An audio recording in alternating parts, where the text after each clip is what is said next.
قارون حضرت موسیٰ علیہ السلام کے چچا یسہر کا بیٹا تھا۔ بہت ہی شکیل اور خوبصورت آدمی تھا، اس لیے لوگ اس کے حسن و جمال سے متاثر ہو کر اس کو منور کہا کرتے تھے۔ اس کے ساتھ ساتھ اس میں یہ کمال بھی تھا کہ وہ بنی اسرائیل میں تورات کا بہت بڑا عالم اور بہت ہی با اخلاق انسان تھا، اور لوگ اس کا بہت ہی ادب و احترام کرتے تھے۔ لیکن یہ دولت حاصل ہونے سے پہلے کے حالات تھے۔ بے شمار دولت اس کے ہاتھ آتے ہی اس کے حالات میں ایک دم تغیر پیدا ہو گیا، اور وہ سامری کی طرح منافق ہو کر حضرت موسیٰ علیہ السلام کا بہت بڑا دشمن ہو گیا۔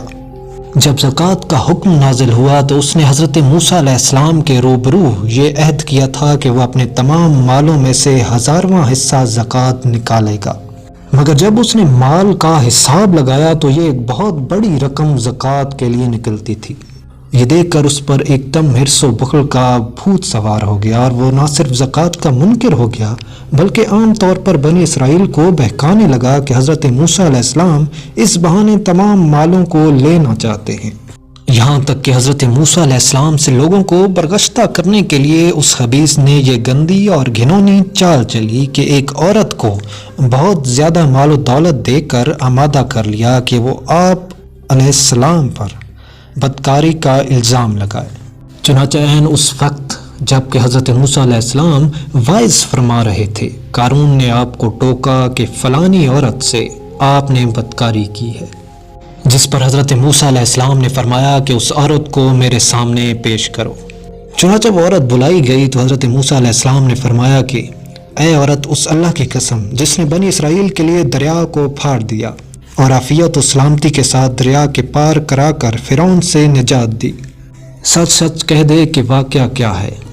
حضرت موسیٰ علیہ السلام کے جلال سے عورت سہم کر کانپنے لگی، اور اس نے مجمع عام میں صاف صاف کہہ دیا کہ اے اللہ کے نبی، مجھ کو قارون نے کثیر دولت دیکھ کر آپ پر بہتان لگانے کے لیے آمادہ کیا ہے۔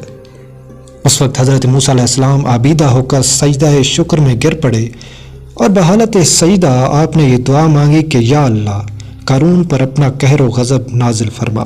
پھر آپ نے مجمع سے فرمایا کہ جو قارون کا ساتھی ہو وہ قارون کے ساتھ ٹھہرا رہے، اور جو میرا ساتھی ہو وہ قارون سے جدا ہو جائے۔ چنانچہ 2 خبیثوں کے سوا تمام بنی اسرائیل قارون سے الگ ہو گئے۔ پھر حضرت موسیٰ علیہ السلام نے زمین کو حکم دیا کہ اے زمین، تو اس کو پکڑ لے، تو قارون ایک دم گھٹنوں تک زمین میں دھس گیا۔ پھر آپ نے دوبارہ زمین سے یہی فرمایا تو وہ کمر تک زمین میں دھس گیا۔ یہ دیکھ کر قارون رونے اور بلبلانے لگا اور قرابت و رشتہ داری کا واسطہ دینے لگا، مگر آپ نے کوئی التفات نہ فرمایا، یہاں تک کہ وہ بالکل زمین میں دھس گیا۔ اور جو 2 منحوس آدمی جو قارون کے ساتھی ہوئے تھے لوگوں سے کہنے لگے کہ حضرت موسیٰ علیہ السلام نے قارون کو اس لیے دھنس دیا ہے کہ قارون کے مکان اور اس کے خزانوں پر خود قبضہ کرنا چاہتے ہیں۔ تو اس پر آپ علیہ السلام نے اللہ تعالیٰ سے دعا مانگی کہ قارون کا مکان اور خزانہ بھی زمین میں دھس جائے۔ چنانچہ قارون کا مکان جو سونے کا تھا اور اس کا سارا خزانہ سبھی زمین میں دھس گیا، اور اس کا ذکر قرآن مجید میں بھی موجود ہے۔ اللہ تعالیٰ کا ارشاد ہے کہ ہم نے قارون کو اتنے خزانے دیے تھے کہ ان خزانوں کی کنجیاں ایک مضبوط اور طاقتور جماعت بمشکل اٹھا سکتی تھی۔ قرآن مجید میں ہے کہ بے شک قارون موسیٰ کی قوم سے تھا، اور ہم نے اس کو اتنے خزانے دیے جن کی کنیاں اٹھانا ایک طاقتور جماعت پر بھاری تھی۔ حضرت موسیٰ علیہ السلام نے قارون کو جو نصیحت فرمائی وہ یہ ہے کہ جس کو قرآن مجید نے بھی بیان فرمایا۔